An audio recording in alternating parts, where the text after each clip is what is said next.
আসসালামু আলাইকুম। NBD news বাংলাতে আপনাদের স্বাগতম। আজ ২২ জুন ২০২৬। দেখে নিন দেশ বিদেশের গুরুত্বপূর্ণ ১০টি সংবাদ শিরোনাম। ভিডিওটি ভালো লাগলে লাইক, শেয়ার এবং সাবস্ক্রাইব করতে ভুলবেন না।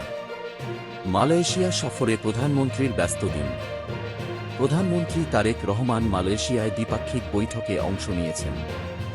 দুই দেশের বাণিজ্য, বিনিয়োগ ও শ্রমবাজার নিয়ে গুরুত্বপূর্ণ আলোচনা হয়েছে। বাংলাদেশে বিনিয়োগ বাড়াতে মালয়েশিয়ার আগ্রহ। সরকার জানিয়েছে, মালয়েশিয়া থেকে নতুন বিনিয়োগ আকর্ষণ করাই বর্তমান সফরের অন্যতম প্রধান লক্ষ্য। বাংলাদেশি শ্রমিকদের জন্য মালয়েশিয়ার শ্রমবাজার খোলার আহ্বান। প্রধানমন্ত্রী মালয়েশিয়ার কাছে বাংলাদেশি কর্মীদের জন্য শ্রমবাজার পুনরায় উন্মুক্ত করার অনুরোধ জানিয়েছেন। বাংলাদেশ মালয়েশিয়া সমঝোতা স্মারক স্বাক্ষর। দুই দেশের মধ্যে সংস্কৃতি, বিনিয়োগ ও সন্ত্রাস দমন বিষয়ে একাধিক সমঝোতা স্মারক ও দলিল বিনিময় হয়েছে। মালয়েশিয়ার প্রধানমন্ত্রীর আতিথেয়তায় মধ্যাহ্নভোজ।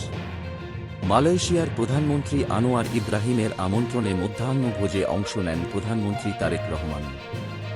সরকারের সফলতা দেশের জন্য গুরুত্বপূর্ণ, ফারুকী। সাবেক সংস্কৃতি উপদেষ্টা মোস্তফা সরদার ফারুকী বলেছেন, বর্তমান সরকারের সফলতা বাংলাদেশের উন্নয়নের জন্য গুরুত্বপূর্ণ। মধ্যপ্রাচ্য পরিস্থিতি নিয়ে বিশ্বজুড়ে উদ্বেগ।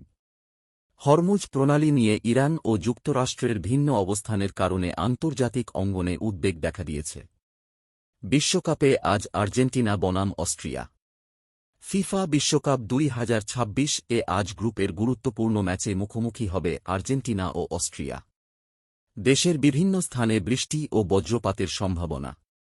আবহাওয়া পরিস্থিতির কারণে দেশের বিভিন্ন অঞ্চলে বৃষ্টি ও বজ্রসহ বৃষ্টির সম্ভাবনা রয়েছে।